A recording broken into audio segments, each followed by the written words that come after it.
Hello, everyone, and welcome to the HR Dialogues, a podcast where we talk about HR and the future of work. Today, we've got a very exciting episode lined up for you, and I'm joined by Ben Whitter, and we will be talking about human experience and employee experience and how organizations can leverage that for strategic value and impact. Welcome to the HR Dialogues, where we learn from people practitioners as they navigate the emerging world of work. Ben, welcome to the podcast. Thank you. It's great to be here with you. Ben, for our listeners, just before we deep dive into this topic, just give us a bit of a view. Who is Ben? What do you do? Why are you passionate about employee experience? Wow, that could take some time. Who is Ben? It's like a fundamental, Very existential. Very profound question. Yeah. I mean, it's interesting. Who is Ben these days?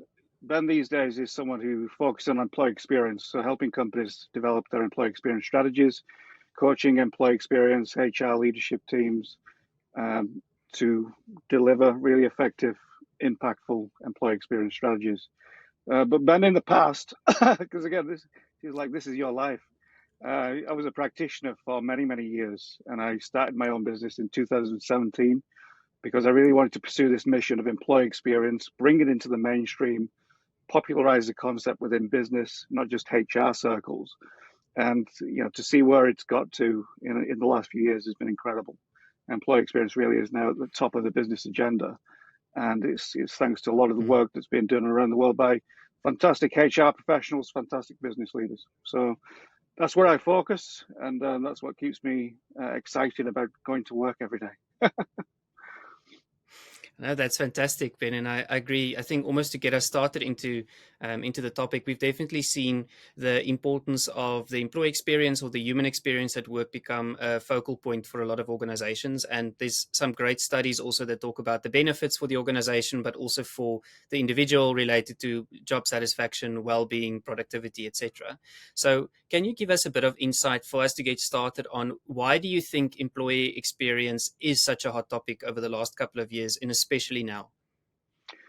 Yeah, well, I think it was before the pandemic. It was starting to gather some pace. People were starting to look across from customer experience and then starting to look at the employee through a different lens.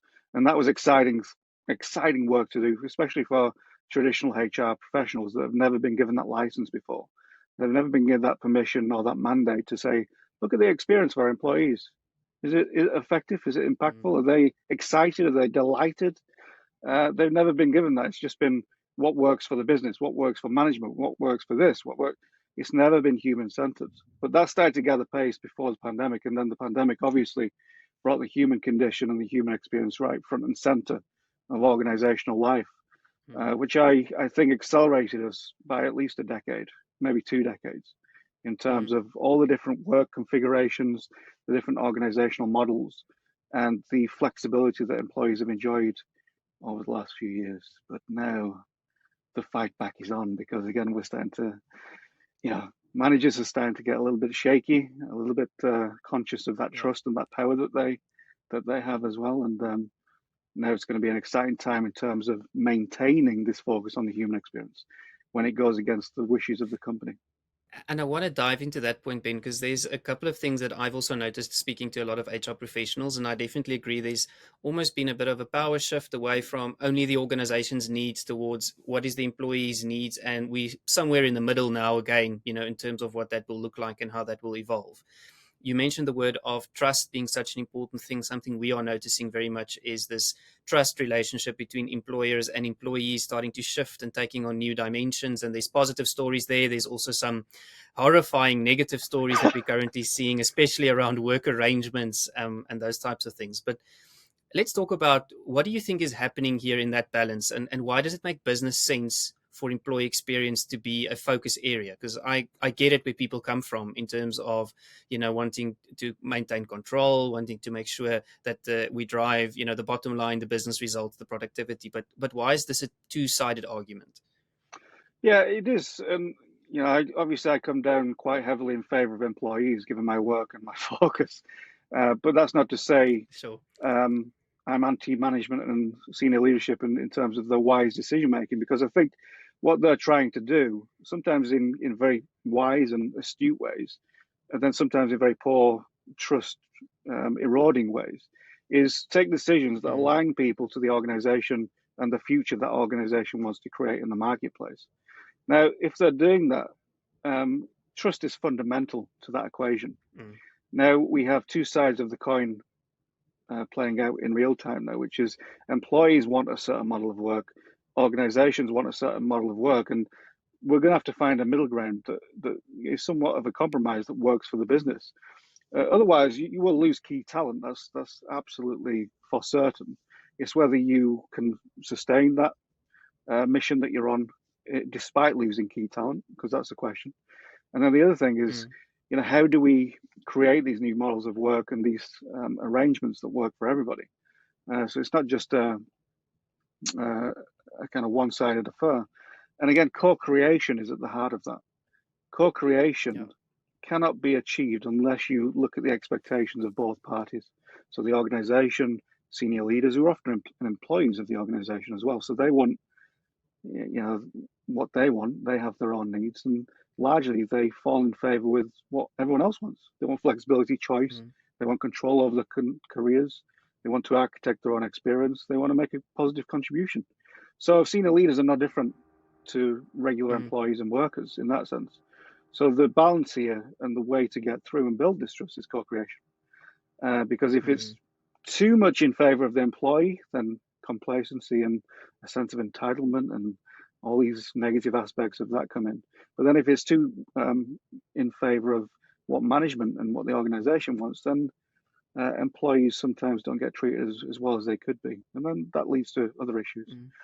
as we see, because we have the world's best workplaces in terms of employee experience Yeah. having to fight off unionization within their ranks.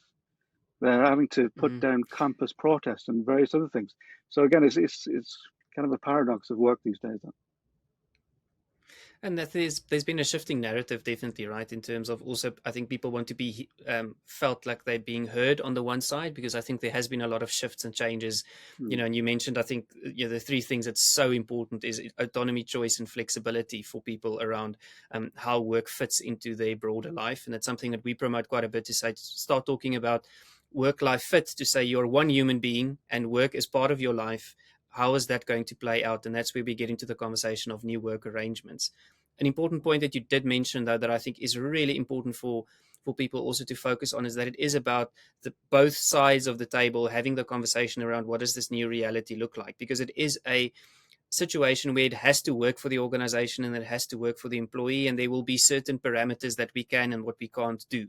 Because I think, to your point, if we just do everything and we try to be everything for everyone, we start almost driving a little bit of complacency. And then we're saying, but it's not like, if I need something from you, there's also an expectation that comes with it, and vice versa. And I think that's going to be really important for people also to understand, because, to your point, I also believe that there's organizations that have created fantastic workplaces, and yet the work narrative is not serving them well, around some of their employees still saying, well, this is not working for us. We need something different. We want something more. Where I think there's a little bit of a rebalancing act that needs to take place. I'd love your view on that. Yeah, and again, that's not just restricted to business leadership, CEOs, C-suite. That is also focused on the HR conversation and the HR narrative as well. Agree.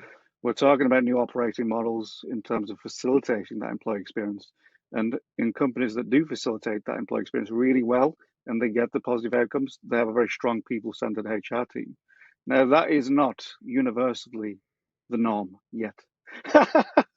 There's a lot of work to do within HR, that's for sure. Because again, I focus on the great examples, but I also focus on some of the not so great examples. And there are still HR teams that are actually holding the employee experience back, getting in the way of progress, providing the primary obstacle in terms of business and human outcomes. So again, how do you change that? We're looking at people operations, we're looking at people teams, looking at the rise of employee experience-based roles. Again, that's one thing. It's very symbolic, it's very substantial, it's very practical. But I still think the biggest question that HR has to ask itself every single day is, are we trusted in the business? Mm. Now, primarily that conversation has been directed to the top team. Are we trusted by the CEO? Are we trusted by the C-suite? But in 2023, that question needs to widen right out to focus on employees and workers. Do they trust you? Because if they Mm. don't, and they're the primary co-creation partner within your work, it's not going to be a happy ending. And I think you're spot on with that. And I think what is really exciting in the HR space is we do come from a legacy of a lot of people believing, call it the hire fire type of HR. You only exist for managers and for leaders Yeah, and for the organization and not really for employees. Whereas I think with, developments of technology and new models of work, etc., there has been a stronger focus on employee driven HR, if I can call it that for lack of a yeah, better term, where mm, we do start thinking about, and your earlier point on saying that everybody in the organization is actually an employee first. Well, they're a human being first, then they're an employee, and then as an employee they are a leader, a manager, whatever then kind of role that they fit and where they slot into the organization. And that's an interesting that, yeah. different way. That's a great point, because how many times do you see an organization struggling to deliver a great experience for employees, and then you focus on the HR team and they're having a terrible experience? Yeah, Mm, maybe the spot leadership on. doesn't have the vision. They're not being treated very well. They don't even communicate amongst all those different portfolios of services. They don't talk to each other. And again, that comes back to the leadership of that particular function. I've got to be honest. That's where it starts and that's where it finishes. It just doesn't happen like that. I think if you're well led in a human centered way, that would be more like a people Mm, centered, high energy community that is just really excited to make a positive yep. difference in the lives of workers every day. And satisfy management and deliver business outcomes amongst that as well. So again, HR, like you said, when they're employee driven, they do some fantastic work. And I'm all pro HR because I started in HR. I'll finish in HR. Mm. But again, we have to look at what's stopping HR from fulfilling its true potential in business. Agree, and I think it's also a good conversation to have because I think the environment has changed, and HR has always been a function that responds to the needs of the environment and to the business within which it operates. Mm. And I do believe that that looks very different. Can't agree with you more around the point that this is pandemic accelerated, but it was not caused by the pandemic. It existed way before then already, where we started seeing some of these signs that people want something different from work. And there's been a whole bunch of movements around the world, the anti-work movement, buy land, lying flat, whatever you want to call it, where people have just highlighted this fact that work needs to work differently for them. And we need to make sure that there's new kind of rules of the game that we think about when we do want to start thinking about the future of work. Ben, you recently also released your latest book, and I'm really excited just to ask you a couple of questions around what drove you towards writing this new book around the employee experience strategy and kind of what was the inspiration behind this. Yeah, I mean, the inspiration behind the book was that I think I had something more to say. I think for anyone who's written a book, it's a hard process to write a book. Yeah.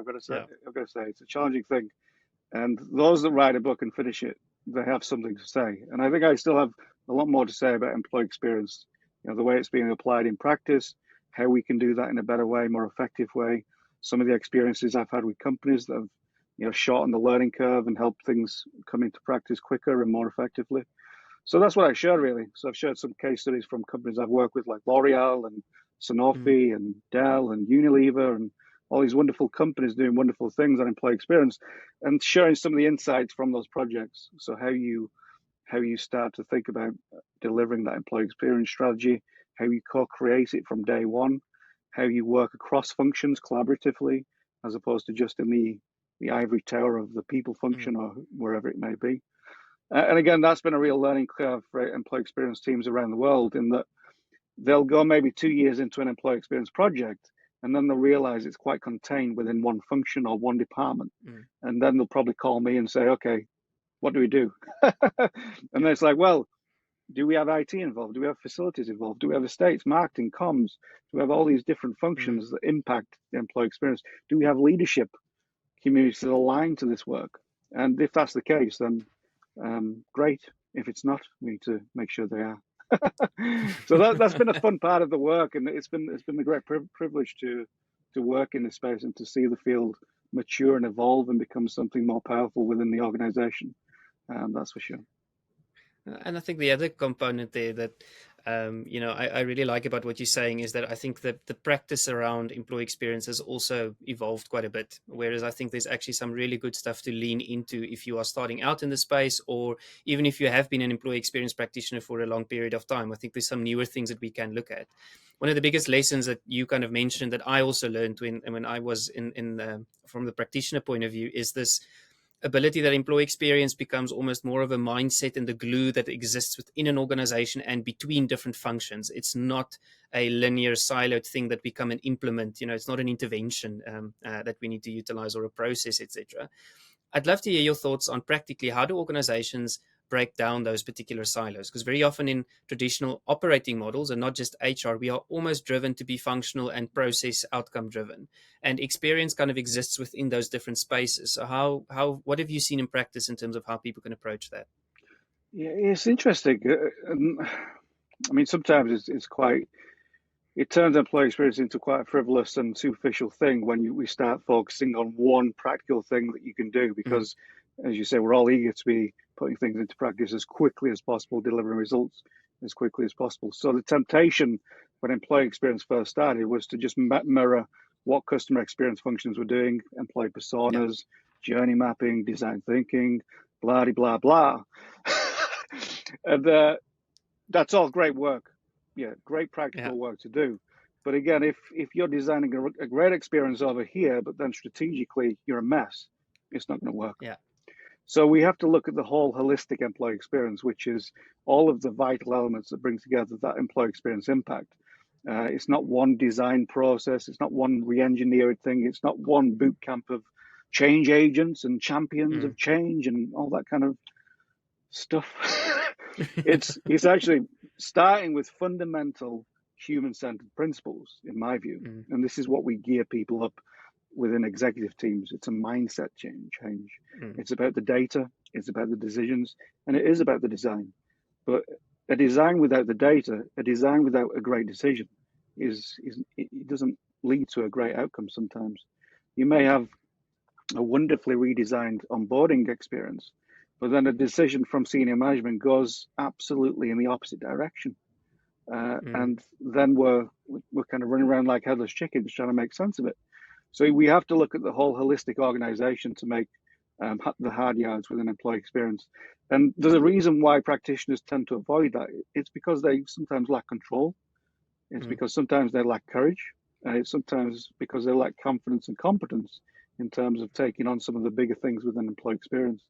And this is why collaboration and co-creation are the savior for employee experience, because if we don't have the confidence and courage and competence, we can bring people who do into those projects and we can work with them.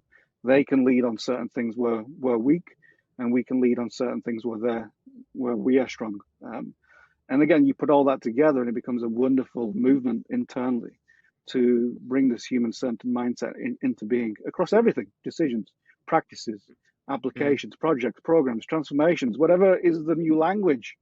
It has to be founded on human-centered principles, in my view. So that's where I do a lot of my work, and it's more of a long-term view in terms of employee experience and a little bit more in terms of long-term transformation of organizations. Again, and there's lots of people focus on the more practical, what can we do today, this minute type thing. But again, unless we develop those principles into practice, then a lot of that is wasted effort. I think there's also in some of the EX teams that I've led, there's I always spoke to my team and mentioned that you need to start creating a runway so that you can influence and bring the people together a little bit later. And what I mean by that is, to your point, is I think you have to show short-term value out of some of the practical things that you do, but you have to make sure that that contributes towards what you've just mentioned around the mindset shift over time that you want to establish within the organization. Because in my view, EX is a way of thinking. It's a philosophy. It's a way that you think about what you promise to your people being part of your organizational ecosystem. And for that to really, really shift, there's a lot of almost unlearning that needs to happen in the organization around a different way of thinking about employee practices in general, not just the experience practice kind of that weaves in and out and in between. And exactly to your point, I think where a lot of HR professionals get stuck is they believe that, oh, all of a sudden there's all these new terms that I need to now learn how to do. How do I do a journey map? How do I do an employee persona? How do I make a canvas? Pull in other people, because it's actually not your sole responsibility. I've always seen HR more to be a driver and coordinator and aligning employee experiences with different parties, because there's one employee on the other side. The employee doesn't really care whether you come from EX, from employee engagement, from HR, it doesn't really matter. It's about what happens to them in that particular moment. So I think Yeah. How do we get started? If I'm in HR, I'm listening to this. I've obviously read in your books. If I'm listening to this and I'm saying, Ben, where do I start in my organization? Because people are not buying into, into what we're selling. Yeah, it's a wonderful thing, isn't it? Like all these new fancy new things that come out, and we go to Mm-hmm. conferences and we hear the latest thing or the latest technology. And when you fundamentally get down to it and strip everything away, it's still about the human condition. It's still about focusing on Yeah. that.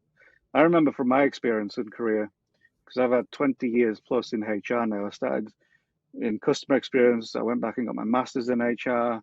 So I took a conscious decision to work in this field because I thought that's where I could add most value, given my passions, given my skill, given all the rest of it. But then I found sometimes functions that they didn't operate in this experiential way, and they weren't focused on that experience. So to change that, I think there's a lot of education. I think there's a lot of awareness, Mm-hmm. and I think there's a lot of practical things that companies are starting to do. And one of the most practical things companies are doing is they're not seeing themselves as experts in employee experience. I've worked in this field for a long, long time, and I still refuse to call myself an expert, um, or any of that kind of nonsense. The true experts of employee experience are the employees that experience the experience. They know Yeah. everything Spot on. about an organization. So I think it's about time we put them on a pedestal and say, you are our true co-creation, co-production, co-leadership partner in this journey. And I think that happens from day one. So that's a very practical thing that will positively impact any HR project that you're working on, bringing the employee voice into it as strongly as Mm. possible, but not just a token, oh, we're going to survey our employees. No, forget about that. Yeah. Bring them in and help them solve the problem. Get them doing it. Don't give them a Mm-hmm. passive free pass to just sit there and have Yeah. things done to them. Get them involved in the design Mm-hmm. process, not just giving their voice and complaints. Get them involved to actually be the change that they want to see in the organization. That sets the tone and the example for any work that follows. And it's a great platform to launch this more human-centered approach. I think Mm-hmm. the other thing is we have a whole series of steps that we go through, but I think one of the other big things is making sure that the team is a real team around us. So Mm-hmm. you're bringing together the right people to work on employee experience. You're giving them the correct mandate. You're making sure it's a high energy operation. You're making sure they're well networked, and you're making sure everyone is aligned and accountable in that. I mean, what are Mm-hmm. we doing here? We're aligning to the business strategy. Yeah. We're bringing that purpose, that mission, and those values to life in a way that maybe we haven't done before, and that's massively Mm-hmm. exciting. Massively exciting. I agree. There's a couple of things I want to highlight that I think is important that you mentioned. The first one is employee voice and employee listening is not a suggestion box. It's a real authentic engagement and dialogue between how can we create a different future and what does the solution look like, and there's co-responsibility for that, because if you want to form part of the future of the organization, you also have to help shape it, right? And I think that's a big shift around the fact that it is not about the survey. It's about what we do with that and how we engage with that and how we continuously have those I call them authentic dialogues, just for lack of a better word. But I think there's really some thought that you have to give in your own organization around, are we truly listening, or are we just ticking the box around gathering feedback and what that looks like and what that entails. You I love said the we fact that you did. mentioned that. Exactly right, because a lot of it is very much an instruct type of sense, right? And I think sometimes it's a lot more. And I found when we start asking more experience based questions, you actually unlock a lot more feedback and potential that already resides within the wisdom of the organization. But you have to take Mm. the time. Comes back to our earlier point. There has to be the trust in the system, that people trust the intent of where this is coming from. So I think really the second part I want to mention that you referred to, and it's a frustration I often have when speaking to people working in the EX space. Yes, EX and the human condition is a data driven exercise because it informs and helps you formulate and understand where to focus, etc. But it's not only about the data, it's about what the data tells you pertaining to the broader human condition. Because I find some organizations get so ingrained in the data side of things that it almost, employee experience is not about a technology and a data driven system. Yes, that's a part of that, and it's an important part of that in my view, but it's not only that. It's a lot broader than that, which I love the fact you talk about the mindset stuff. You talk about the influence that we have in the organization and how we bring that to life. And your Mm. last point around the team, because I don't think we talk often enough about what does a real employee experience team look like? So what do I need to start driving this, and how should they work? And I think that's a really important thing maybe to dive a little bit deeper into, in terms of what have you seen works when we start setting up an EX team? What is it that I need to think about as a leader? Well, I've done this many times in terms of that day one of the employee experience team, helping bring together that team, helping kind of set out the stall for employee experience. And you see a similar thing. We have a similar framework, and I put a lot of it in the new book, actually, Employee Experience Strategy, where we have all the things you can think of in terms of building that team. And a lot of it comes down to how the team interacts with one another, how they deliver together, what they focus on, what they prioritize, um, all that kind of good stuff that you would expect to see. The capabilities around the table, the influence around the table. What can they actually prioritize and get to work on immediately as a team? Because that's great practice in bringing together some employee experience outcomes early in the process and then building from there. But I think the big one I've seen across all teams is that they are very stable. It's not chopping or changing. It's not kind of structured out after a project ends. That they tend to play together and stay together. That's a big part of this. And they have fun together. It's enjoyable work. Very, very challenging work to consider the employee experience at this level. But it's a lot of fun, and they have fun together. And they support each other. They trust each other. They respect each other. So all of a sudden you have these teams and this group of people who maybe for years they never spoke to each other. The head of IT and a head of HR, or a head of customer experience and a head of employee experience. Perhaps in the past they'd pass each other in the corridors and say, "Oh, morning, yeah, morning," and that'd be that. Yeah. Whereas now what we're saying is they need to be your best friends. All these different functions, they need to be your best friends if we're going to really accelerate progress on employee experience. So again, it's that shift in mindset about, okay, we're not just operating within IT, estates, marketing, whatever narrow specialism and experience and education we come from. It's much wider than that. It's getting out there into the business world and playing a full part in that organization. And again, this coincides with another trend within employee experience, and it's starting to attract commercial leaders from non-traditional HR backgrounds, which in some ways is really fantastic for all of HR, because it raises the gravitas of the profession and credibility from day one, because you're attracting the top business leaders into that function, which is great. That happened at L'Oreal. I worked closely from day one with the chief employee experience officer, and that was a wonderful thing to do. And I saw the evolution, and obviously I worked with them one to one. So we went through everything together, from looking at the strategy to building the key components to bringing the team together. So to go through that was a real privilege, and it's when you do it right, it's just wonderful to be part of.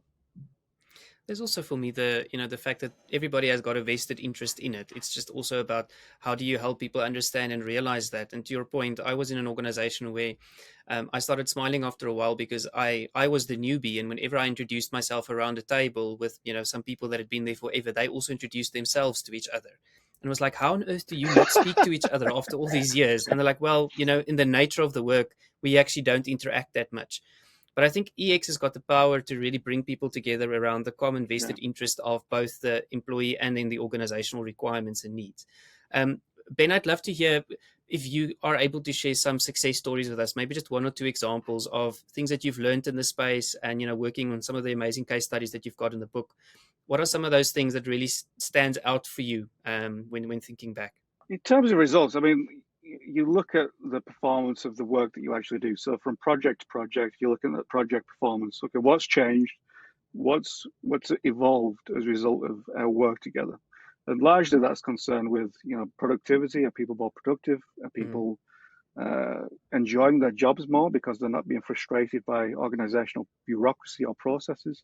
So employee experience teams are fixing those things that get in the way of performance. And it could be something as easy as that. So onboarding used to be cumbersome and a terrible experience. Now it's a fantastic experience. Okay, great. Again, what's been delivered? Productivity, performance is better. Satisfaction with the organization is better. Loyalty is better because you're not having any attrition within the onboarding period, So you can look and you can go down to a fine level of detail to get the outcomes that you need to keep on growing the mandate for this approach. At the top of the organization, we really do look at business performance and human performance together, not just one or the other, because organizations, if you want to become admired, respected, and trusted, you have to look at both sides, the people and the communities around the brand. If they're not doing well, then you're not doing well, or you shouldn't be. And if you are doing well, you should feel bad about that because something's gone wrong there in that relationship. So I think fairness, equity, ethics come into it now these days. Environmental impact. We need to start looking holistically at all these outcomes, because building a strong organization is about building a strong community around the organization, around the brand. And I mean, the storytelling and the advocacy and the PR around this is phenomenal. And that's another innovation within employee experience, in that you see these success stories very, very quickly in terms of the way organizations support their people, and then the impact that it has on any manner of metric that you care to look at. So I think you can change pretty much any metric if you focus on it. That's the big lesson that I've learned over the last few years. And it's so far beyond employee engagement, it's not even funny. Usually when you speak to HR or employee engagement professionals, what did you do on employee experience this year? Well, we raised employee engagement by 5%. No. I mean, it's a good start, but it's very foundational these days. We have to move beyond that very, very quickly. Yeah, and I think the nature of the two concepts, yes, there's relationships between them, but I think they are different, and I think they work on different time horizons as well. What I really love also, Ben, about what you are saying there is, I think we sometimes get so caught up in what is the metric as opposed to what is the purpose behind what we want to achieve, and then the relevant metrics are the things that we will watch to see whether those real shifts are taking place. Because I often get the question to say, is employee experience all about ENPS? And it is definitely not. It is definitely about something a lot broader than that. So there's almost this shift and movement away a little bit, that we really almost allow ourselves as HR to understand that this is a human condition, behavioral thing that we are focusing on. Whereas I often find HR professionals, we sometimes try to quantify things so much that we forget that there's also things around that we need to look at. What is the sentiment? What is the qualitative stuff that we are starting to see? And how does that then translate into the ultimate goals that we want to achieve around business results and performance and satisfaction? ENPS is a great example, because you look at that from a HR perspective, you think, okay, that's the one. And sometimes CEOs make it the one because that's what they understand. It's like, how many of our employees would recommend us to a friend? That they focus on that because CEOs have made it something that is really understandable. It's like, we're doing really well on employee experience because more people recommend us or say they recommend us. If you were HR from an employee experience perspective, you were like, okay, how many of our employees say they would recommend us? But actually taking it beyond that, you would say, how many actually recommend us? Yeah. So you take that data, you go one step beyond, you say, actually, what's the action? What's the outcome? And then you really understand the picture, because it's easy to say that you would do something. Or, I'm going to do the washing up tonight. No. The evidence is if I actually do it. Yeah, agree. Because I'm going to be getting complained at if I don't do it. And then it doesn't make a difference. So advocacy, it has to be geared by outcomes. And that's the same with anything in employee experience. What actually changes? What's the action? What's the impact? And how far can you take that line of thinking to tell a story about your organization, and how powerful and how healthy and how vibrant it is in the marketplace? No, I agree. That's something I've found helpful over the years was also to think about when we talk about employee experiences, there's think moments, there's feel moments, there's do moments, but it is really about what is the shift that needs to happen, what's the action that needs to occur as part of that. And I think you're spot on, right? It doesn't help that we only show intent and no real results and no real movement and no real action. Intent is wonderful because it's easy. Yeah. It's easy. Intent is agree. Wonderful. No, and I do think, I know we're saying it in jest, but I do think what has changed in organizations is that employees are holding organizations a lot more accountable if the intent does not realize into actual action, right? And I think that's where things like social media has really changed the landscape, where employees almost become activists from time to time that speak out and say, but this is not shifting, this is not changing. And it's not this hidden narrative or storyline anymore. It's actually something that exists in the public domain, which has got pros and cons to it. I fully appreciate. Yeah, in one of my modules for a program I run, we have one on specifically on activism, because again, the traditional thing is to say, "Oh no, activism bad, bad, bad." No, no, no. Co-creation. It's a wonderful opportunity to change direction and do something positive in the world. No, I agree, and I think it is about HR also embracing that, and, from and helping organizations embrace that, because I think it does bring a certain energy into the organization as well. Yeah. And Ben, on that note, I can't believe we are already here. Last question from my side before I start wrapping up for us, and I want you to gaze into your crystal ball for a moment and look into the future.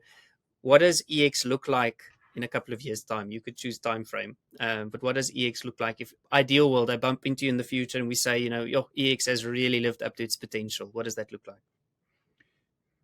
Highly skilled, highly valued, highly impactful is what I was saying, and that's anyone who works in this space will be doing that. They will be valued, respected, trusted. They will be seen automatically as a business leader in their own right, because they're working on this important, such an important space. That's the idealistic view. The more realistic view is that we have to continue to evolve. We have to show our value every single day on every single project, but also take a long-term view to serve business and people in this profoundly different way that we experience what we call an organization. It's still, in my view, one of the best ways to bring people together around a shared purpose, this organization. But again, I still think there is room to make that more of a community, more of something that we belong to and we're proud to be part of and we're energized about. That's what will bring people to work. That's what will ensure people do the work at home, in a coffee shop, wherever they are. They'll want to Yeah. contribute to that mission. So I think that's where we're heading if we do it right. And I think it's a bright future for employee experience. The other thing is we need to create this bright future because of the advance of technology as well. It's going to get more complicated to build trust, and it's going to get it's a bit like the wild west out there right now. So we need to build trust within this community of organizations. Yeah, no, spot on. And I think, Ben, definitely on that note, a bright future to look forward to, but there's work to be done. And a couple of key takeaways for me out of our conversation is definitely around the celebration of the human condition, thinking about the fact that everybody is employees first and that there's a certain expectation that people have. It's about balancing the expectation and the requirements from an individual and from an organizational point of view, thinking about the bigger picture in terms of the business benefit that this provides, co-creating, bringing people together, breaking down the silos and getting everybody rallied around the common cause and the vested interest in the employee experience and what that's going to look like. And I think the rising importance of not just to get fascinated by the numbers and the quantitative side, but by actually the real human experience that happens within the organization and the shifts and the moves that brings about. Ben, from my side, a very big thank you for sharing all your wisdom with us today. Where can people find you if they want to find out more about you, follow your work, and then also get access to your book? Yeah, so books available everywhere where books are sold, so you can get that wherever you are. And you can find me at hexorganization.com or benwhitter.com. Or follow me, connect with me on LinkedIn. Be nice to see you there. Perfect. Ben, thank you so much. And on that note, have a lovely day and we will catch up soon.